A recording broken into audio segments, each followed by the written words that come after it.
Hello, I'm Kim, and I'm a nurse, and I'm part of the Mount Sinai Heart team here at Mount Sinai South Nassau, a group of cardiologists, nurse practitioners, cardiac nurses, and other staff who are here to help you. Today we are celebrating Eat Smart Month this November, and we're here to share a healthy recipe with you. In my role as a nurse in the cardiovascular division here at South Nassau, Mount Sinai Heart, I see many patients with cardiovascular disease. Cardiovascular disease including heart disease, heart attacks, stroke, and peripheral vascular disease. In order to reduce your risk of these and other conditions, it's important to eat healthy November and every month. To reduce your risk of conditions such as high blood pressure, high cholesterol, type 2 diabetes, and obesity, you should eat smart every month, including this November. These conditions can increase your risk of heart disease. I'd like to welcome the rest of the team, and we're here to share a healthy recipe with you today. Good afternoon, everybody. My name is Stephen Bello. I'm the executive chef at Mount Sinai South Nassau Hospital, and I'm extremely excited to be able to announce this year's Eating Smart Recipe Contest winner. But before I announce that, I'm going to turn it over to Mary Graffinino. Thank you, Stephen and Kim. Hi, everybody. My name is Mary Graffinino. I'm the clinical nutrition manager at Mount Sinai South Nassau. And as Kim said earlier, every month as a dietitian should be Healthy Eating Month. So welcome, and I hope you enjoy this presentation. So it was very exciting because we had multiple contestants for this recipe contest, and it is with my pleasure to announce this year's winner is Tanya Jarvis for her vegetarian chili recipe, and that's what we're going to prepare today. So as in all recipes, you got to start off with quality ingredients. Now we got a lot of beans here, so a lot of fiber, a lot of protein. So I'm going to start that chili because it's going to take a little while. So we're going to start off, and everything's been measured out to meet Tanya's standards, because when you prepare a recipe for somebody else, you want to make sure that you're following it to the letter. So we're going to start off with a little olive oil. We put our onions in there. We're going to add our garlic. So we've added a little bit of olive oil, some diced onion, Spanish onions, and some garlic. We're going to let that cook and just caramelize lightly until they become translucent. And then we're going to add all of our special herbs which are in the recipe. We have cumin and coriander, cilantro, chili powder. So as I was looking at this recipe, I noticed that Tanya puts a little sugar in her recipe. She wants to sweeten it up a little bit. So my onions and my garlic are starting to become caramelized. So what I'm going to do now is I'm going to add my spice to it because I want to bring out all the deepness of those spices. Coriander, the chili powder, the cinnamon. What's so nice when you see the display is all the colors of the vegetables that are going into the recipe, which is wonderful because you know that their fresh ingredients always taste so much better. Homemade food always tastes so much better than out of a can, and obviously the health benefits are so much more beneficial. So when I see all this colorful food, I just think of the fruits and vegetables and the fiber content. So as a dietitian, that's what we always do. We look at food for the nutritional value, and when I see this, I know that it's a high fiber recipe, and what's so great about incorporating beans into your diet is that they're very low in fat. They have 0 milligrams of cholesterol, and the fiber is very helpful for cardiac lipid numbers, and I'm sure Kim can attest to this. We have a lot of patients that come in with high LDLs, which is the low density lipoproteins, that you want those numbers to be as low as possible. And the HDL, which is the high density lipoproteins, is known as the good cholesterol, so we want that to be as high as possible. So beans are very high in fiber, so that always helps with increasing your HDL. So that's going to help Kim when she sees her patients. So what I've done was, and I'm sure everybody in the room can get that, it hits you hard, all those spices.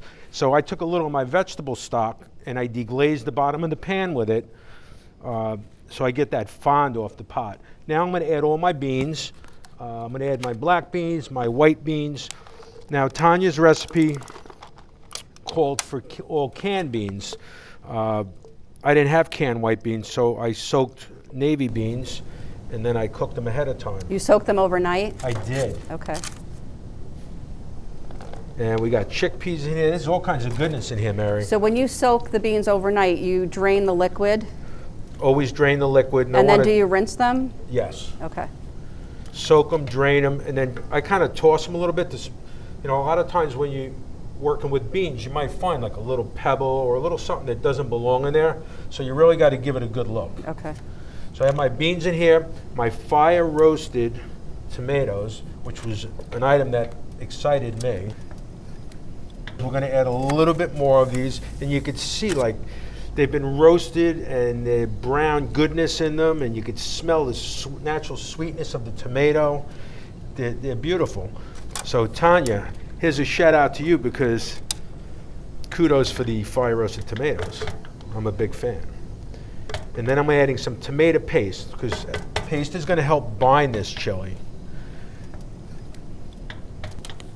So I'm also going to add now my corn. Now what I like to do, the recipe called for frozen corn or canned corn. We're just coming off of corn season, so I get crazy with that. Fresh corn on the cob, oven roasted, sweet like sugar. Take it off the cob, add it to your chili. It's beautiful. But again, convenience too.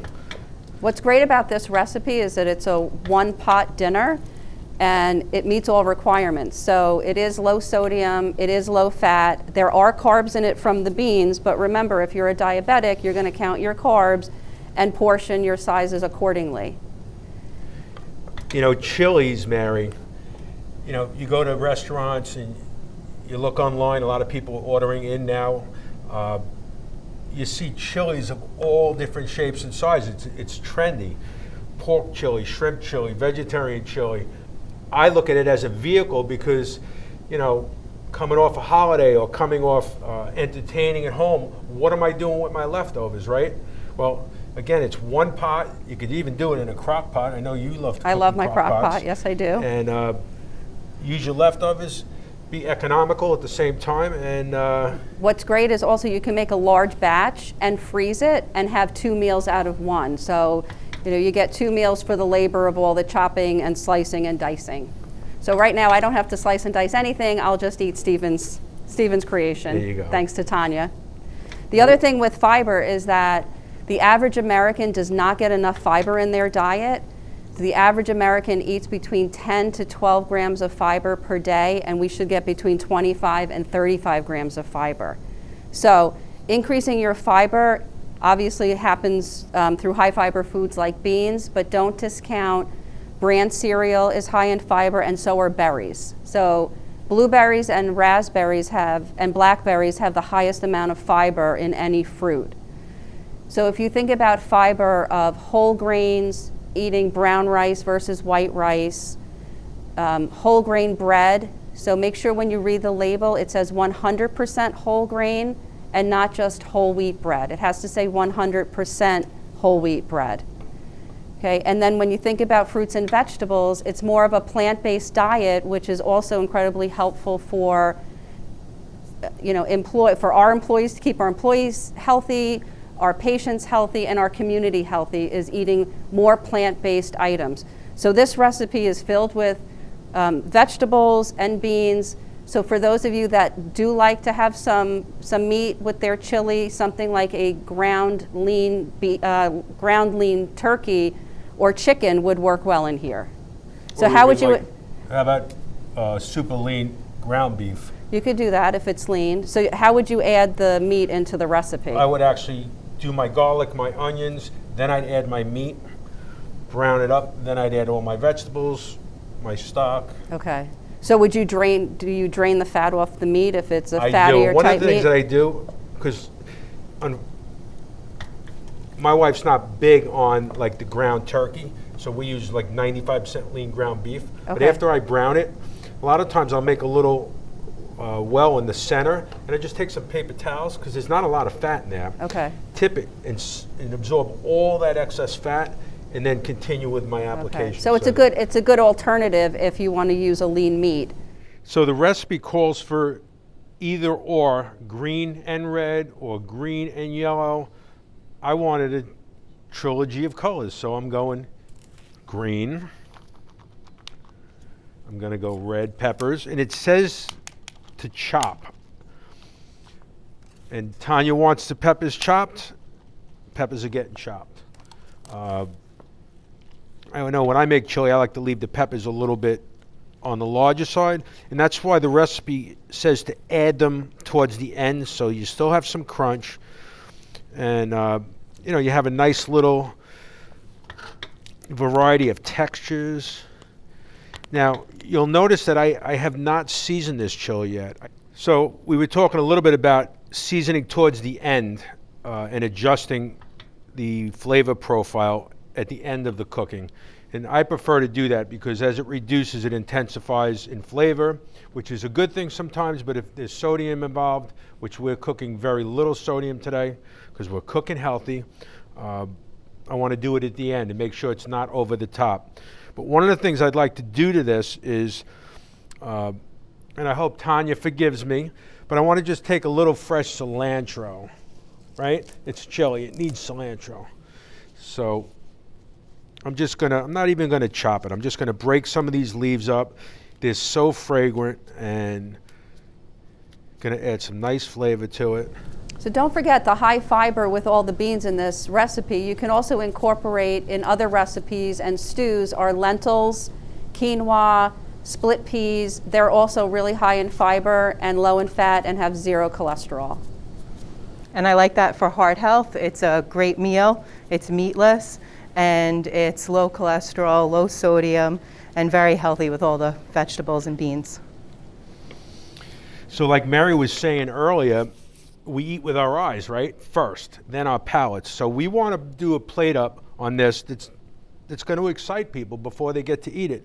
So I thought which was really cool is rather than just put it in a bowl and serve it, it's pumpkin season, it's fall. I want to be seasonal, I want to be current. So I took a nice small pumpkin and I seasoned it up and I roasted it in the oven. And I could see myself like eating this chili out of that pumpkin, and while I'm eating the chili, just get some of that delicious pulp of the pumpkin in there. So how did you do that with the pumpkin? How did you roast the pumpkin, the mini? So what I did was I took the pumpkin and I just took a paring knife, I cut around it, and I pulled the top out, and then I took all the seeds and some of the flesh out, cleaned it up, and then I took a little vegetable spray, just so when I seasoned the pumpkin, it would have something to adhere to the pumpkin. And then I roasted it. But actually, after I roasted this pumpkin, I'm like, you know what? I should have took those pumpkin seeds and I should have roasted them and really spiced them up, because it would have been a nice little component on this serving platter. So, but instead of serving an individual serving, what we're going to do is we're going to take this pumpkin and we're going to just put some of this chili in it, like so. It's like a bread bowl, but healthier. Exactly. And then everybody could play a little bit. People like to interact when they're eating, Low-fat cheese, low-fat sour cream. It smells delicious. And now we're going to put the top on it.